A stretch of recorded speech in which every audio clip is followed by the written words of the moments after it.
Hello there, Paul Gillings here, and I'd like to talk to you today about the natural minor tuning harmonicas. I bought two Seydel Session Steel natural minor tuned harmonicas this week.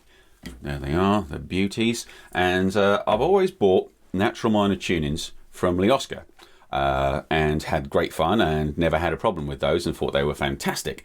But I thought, being a Seydel endorsee, I might as well give them a go and see what they're like. So I think it worked out to about 40 odd euros each, and here they are.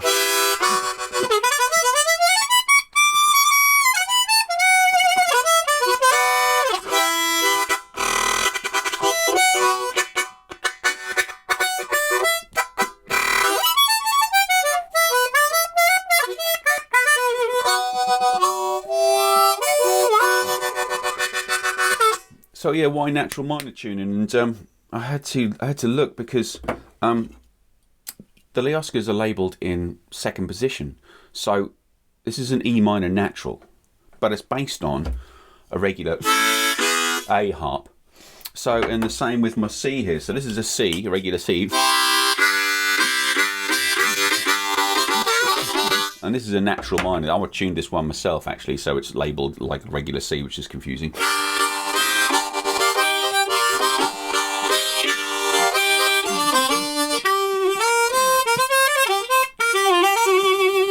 So what's the difference? I'm going to put up a little chart right now, and you'll see. So at the top there is the Richter tuning, C, E, G, C, E, G, C, E, G, C, giving us that lovely C chord all the way up. And along the bottom, D, G, B, so it gives us a G chord down the bottom. D, F, A, so it gives us a D minor in the middle. And then D, F, A again at the top. So we've got three main chords here, C, G, and D minor. But with our natural minor, look along the bottom there, you've got flattened thirds in the chord. So the third in the chord of C is an E, so that's now an E flat, and all the E's are flat along the top of the harmonica there. So difference here, here's our C major, and here's our C natural minor, or what's labelled as a G natural minor. We'll get on that to a second. And then on the bottom there, we've got B flats. So the B's are flat, so that's within the G chord. G, B, and D is our G triad. So we've got G, B flat, D.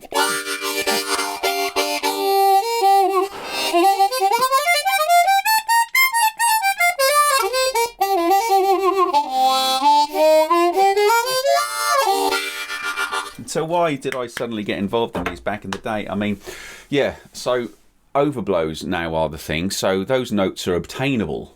And when I first started 33 years ago, there was a space alien called Howard Levy who could do this magical thing called an overblow, which enabled you to fill in the gaps of the notes that were missing on your harmonica.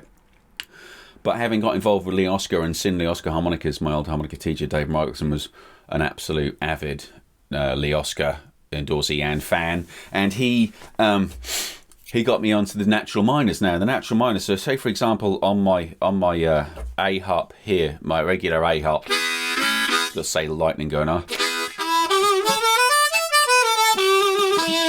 So for starters I need two bends there. I need the for my blues scale, I need another bend there.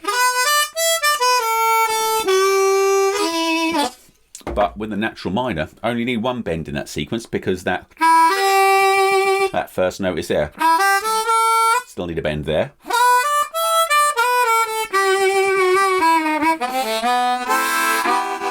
Similarly with the so we're looking at the tuning again there, the tuning charts there. The E flat, that E flat is available on my C harp, but only as an overblow. This is available there, and being an overblow I still haven't quite got there. It's really difficult, but on my C natural minor, it's there. It's there as a real actual note. And for me, back in the day, the best part on my C harp was that B flat, that second, that on my C. You'd have to do overblow in the second octave, and you know, overblows weren't a thing that us mortals did back then, but it was on the natural minor up the top there.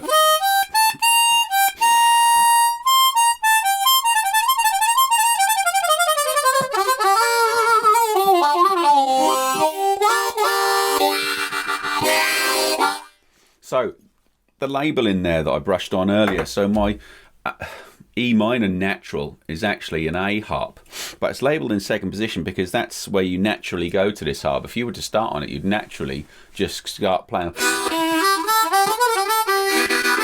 So you don't have to learn any new techniques or anything to just play in a minor key. You don't have to learn, like, you know, third position is a good sort of naturally falls into a minor thing, doesn't it?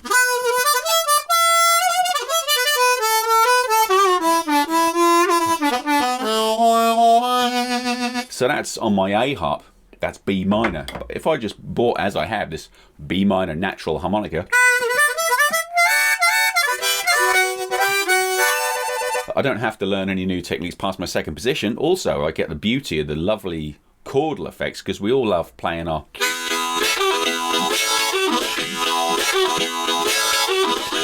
We all love playing our chugging, but we can chug and do backing things, especially why I bought these two keys to play with my guitarist friend Danny R, who likes to capo up and stuff like that. So he always got a song in F sharp minor. To him, oh, it's just capo on the second fret, mate, it's fine. Is it? Lovely, jubbly. Okay, well, for me, that's a pain in the backside. So, but not if I bought this F sharp minor natural harmonica. I just made life easy for myself. And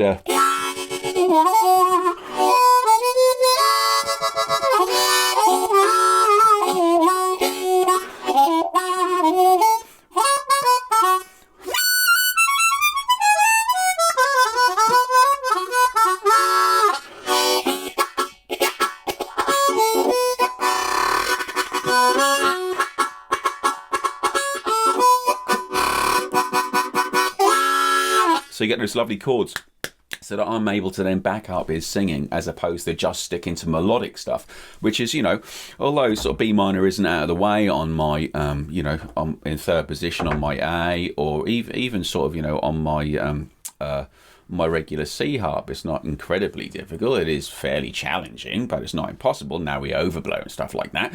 On my natural minor, it just happens, which is really nice. So, yeah, tune one yourself. You know, the tuning charts are there. I've done that a few times and have fun with that, or just buy one off the shelf. And I have to say, these Seydel Session Steels in the natural minor are really good. Obviously, you know, everything Seydel does has a mark of handmade quality to it, but these were stock harps, so they didn't make these to order. Apparently they make natural minors now because there's a fair demand going on for it. But yeah, I'd recommend, if you've tried Lee Oskar natural minors and loved them, try the Seydels. They're really good.